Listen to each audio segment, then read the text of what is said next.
So, questions to ask yourself about getting rid of books. How do you decide what books to get rid of and which ones to keep? This is something I've asked myself a lot. I've thought about it a lot, and these are what I kind of came up with in regard to questions, just that you can ask yourself when you're trying to decide. So my first question is this readily available at the library? So there are a lot of books that I personally read and reread over and over. They're some of my favorite authors. I'm really into rereading books. I love the familiarity of it. It's just, I find it very soothing to read books again and again. So there are some books that I owned that I was rereading like every year, but I chose to let go of those books because they're very easily available on digital copy from the library. So now I just check them out whenever I'm ready to read them. So that's my first question to ask myself. Is this something you can find at the library? If so, I think it's fine to let go of those books. So another question I ask myself when I'm looking at my books and what am I going to keep? What am I going to save? Another question is, am I really going to reread this book? So this is applicable for books that I really loved, that I really felt were super impactful or really life-changing. And I thought, these are so good that I'm going to hang on to them. But when I really go back and rethink it and I'm honest with myself, which is a big part of minimalism, is being truly honest with what you're going to do, what you have done, and what you are doing with your stuff and with your life, I realize that I'm not really going to reread them. And maybe someone else could benefit from that book for reading it the first time rather than me hanging it on to it even though I'm not truly going to reread it. So that's the second question, is am I really going to reread this book that I enjoyed? So question number 3 is another one about being honest with yourself. And that is this book for my life or for my fantasy life? And this is a question that can really be applied on a lot of things, a lot of categories of items in our home. It's just really helpful if you acknowledge to yourself if something is really going to be used for your life as it is, or if it's something that is really more applicable to a fantasy life that you don't actually lead and probably will not lead.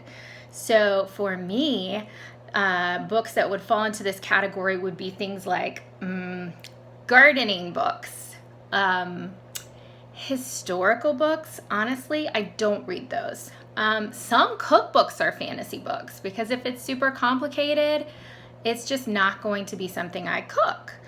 Other books that might fall into this category is very long classic literature. I mean, I'm a huge fan of Jane Eyre and Pride and Prejudice and Les Mis. Some of those things I would read and reread, but there are some novels that I'm just never going to read. Tolstoy, it's just not going to happen. If they're that long, my fantasy life, maybe, but in my real life, no. And if one day when I'm retired, if I get around to reading some of those books, they will be available to me at the library. So that other question that I want you to ask yourself is this for my life or is this for my fantasy life? Finally, I do ask myself if this is a very treasured book that I've read to my kids.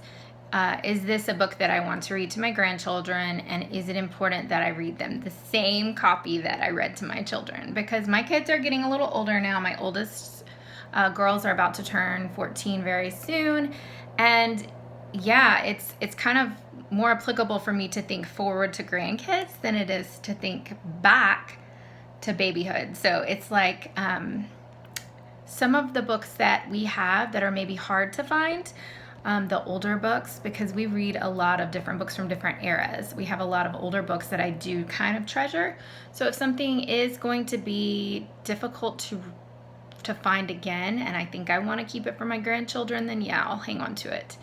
But I might put it into storage rather than keeping it in our rotation of books that we keep right on our shelf. Because we homeschool, we use a lot of books and we read a lot of books, but they don't all have to be like out at all times. And if you do have kids, just I guess you have the opportunity to go through your books and frequently find the ones that they're just done with, because kids move through book phases so quickly. And there's a lot of books that are fun, are beneficial, are good learning tools, but they're just done quickly. And that's fine. It's fine to buy them, fine to own them. Of course, I would recommend buying them used or getting them as hand-me-downs so that you're not investing in new books for environmental reasons and for financial reasons. But I think it's a great habit to go through books frequently, because they will move past them and just be done. Something can be a favorite for months and months and then just get put away and be done. So I guess just be mindful of the things that you can let go of so that you will have space for the books that you are truly reading. So it was a great question, and I appreciate you asking it. Good luck decluttering your books.